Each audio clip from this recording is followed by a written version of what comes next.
Welcome to this conversation about force majeure, a well-trodden and tested exam subject. So we're going to just chat it through. I'd like to know, first of all, what is a force majeure event?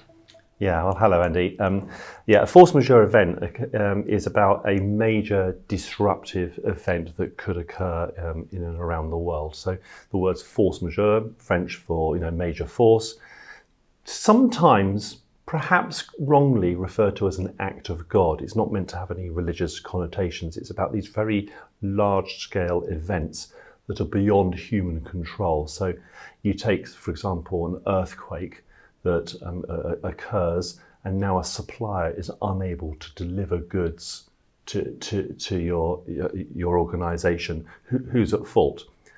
So events other than earthquake, they could be tsunamis. We could be talking about fires like bushfires in Australia. We could be talking about floods. We could be talking about war, civil unrest, strike, major events that go way beyond the control of either party to a contract. Okay, so why do these events need to be managed in a contract? Well, that's right, especially when they're beyond the influence of either party. I think it's a question of liability.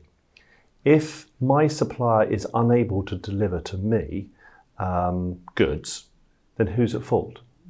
Is it the supplier because they couldn't get the goods to us? Or possibly, if maybe we're buying on X works, maybe it's our fault because we're unable to accept the goods or to receive them. So what we're trying to do with force majeure is to have a situation for stuff that's out of our control in some way stipulated again in the contract. How do we do this in the contract? How do we actually write this into the contract? Yeah, okay. Well, now we can get into the sort of more complicated stuff. It depends a little bit around the world what type of legal system you're operating in. So if you're operating in a legal system where it's based upon the civil code, so I'm talking about lots of European countries, I'm talking about a lot of countries in the Middle East, many countries around the world have a civil code, and most of them recognise the concept of force majeure. It's already written in.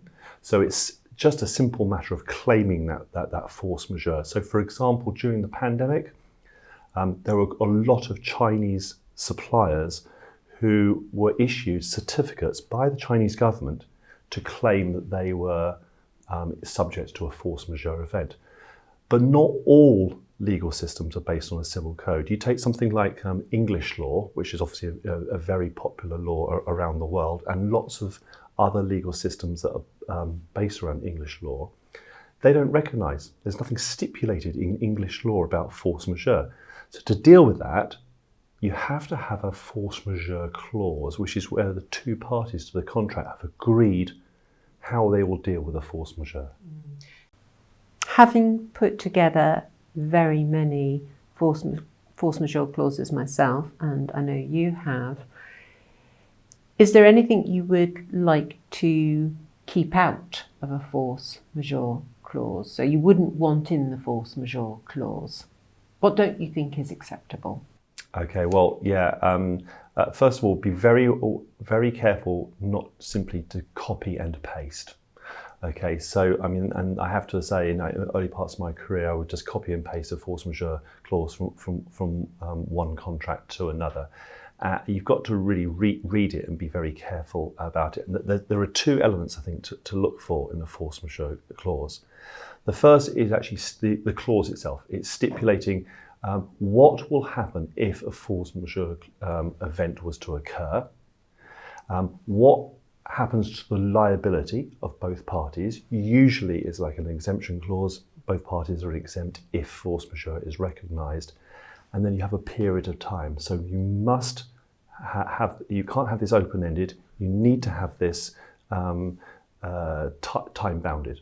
So typically after 30 days, if the force majeure event is still occurring, you've got to give both parties some kind of fair means of dealing with this. Usually it's an opt-out clause. Now, the sneaky thing, which I think you have to be super careful of, either from a buyer or possibly a supplier's perspective as well, is the other part of the clause, the definitions.